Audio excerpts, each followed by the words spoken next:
Alright, so today I'm talking about Mortal Kombat.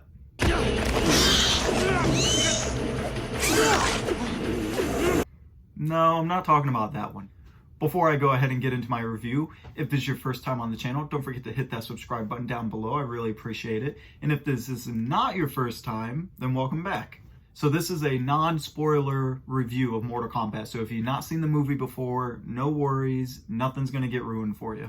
So this movie is based off the video game of the same name, and I just want to go ahead and start and get all the bad stuff out of the way that I didn't like about it.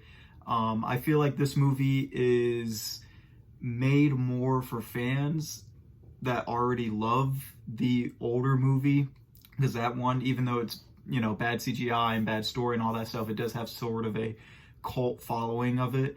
And this movie was definitely made for people that follow the video games and love the video games.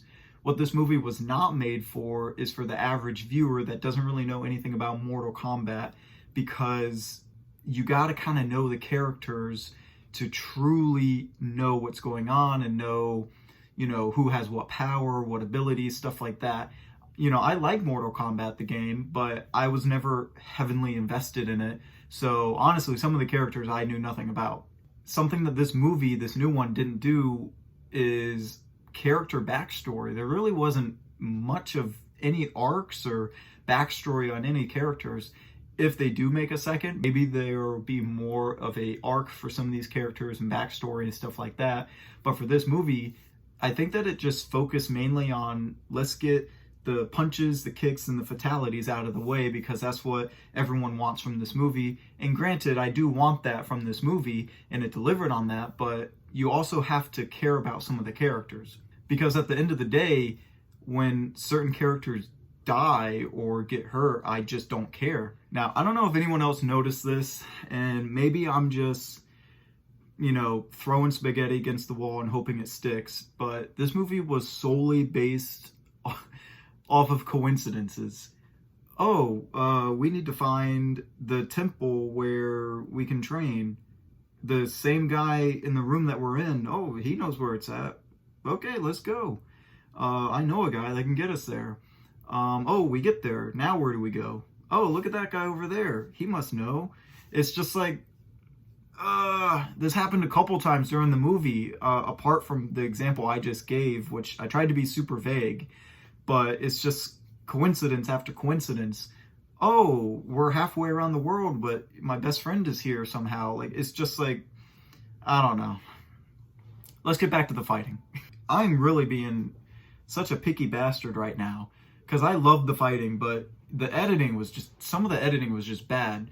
I think that also has to do with this being a first-time director doing this, but I'll dive into more about the first-time director thing later on in the review. So along with a whole bunch of coincidences happening in this movie, there's also a lot of fan service.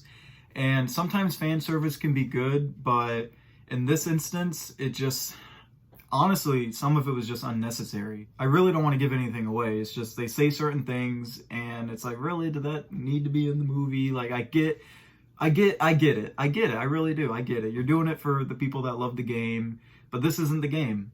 And it just didn't fit. All right, let's move on to the good stuff. Probably my favorite part of the movie was the Kano character. So whoever wrote his dialogue, or if he improvised some of that stuff, was great. I was completely invested in his character, and I hope that we get to see more of him in the future. A really cool part about this movie that I really appreciated was Sub-Zero. He had a lot of horror aspects, you know, icicles forming on the window before he shows up, and like stuff like that. And I'm sitting there and I'm like, oh, something's about to happen. Someone's about to get it. That was really cool to see them use ice as fear, you know?